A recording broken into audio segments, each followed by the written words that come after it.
Hey everybody, welcome to Steps and Stages. This is Crystal. If you're just joining us, this is a weekly encouragement vlog that's geared towards blending my musings as an artist, an entrepreneur, an educator, a mother, a life coach, and putting some tangible steps into the world so that people can get to the next stages of their lives.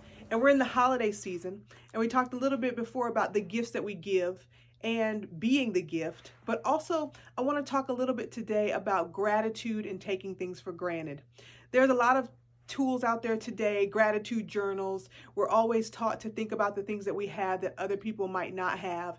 And sometimes in that comparison, we see people who have more and we think about the things that we have less.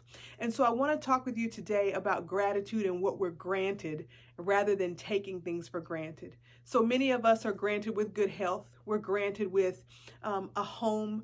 We turn the faucet on and we don't take for granted that the water will come out. We hit a light switch and we don't worry or take for granted that the lights will come on. And that's not everyone's reality.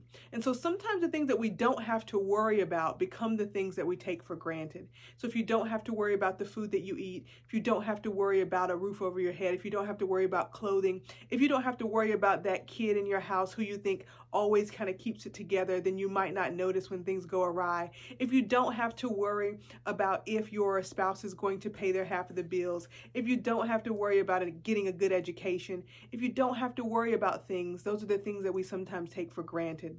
And so I want to think with you as we go into this holiday season, when we're granted something, people in the nonprofit world know that we compete for grants all the time to get our work out into the world and to do good in the world. But those grants also come with reports, right? So when someone gives a nonprofit organization a grant, they want to know what they did with that money.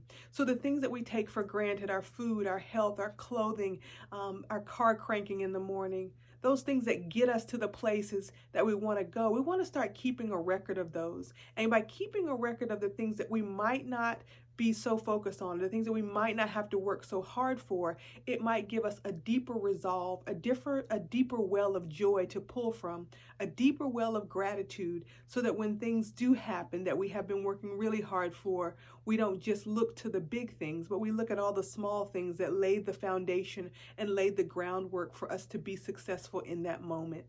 There are a lot of gifts that we're going to get this year. There are a lot of re-gifting that's going to happen. But always think about the things that we're taking for granted so that we don't take them for granted and they can be a gift to others as well as gifts that we receive each and every day, not just on the holidays.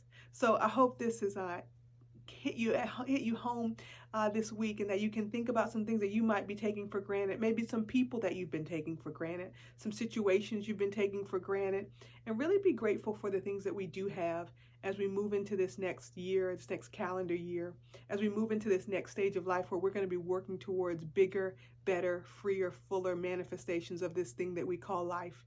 And I hope that as we begin to build more gratitude, we won't take any of these steps or stages for granted. Thanks for watching. Stay focused, stay grateful, pass it on, like, comment, share, give it to a friend, and I hope to see you one-on-one. Have a great day.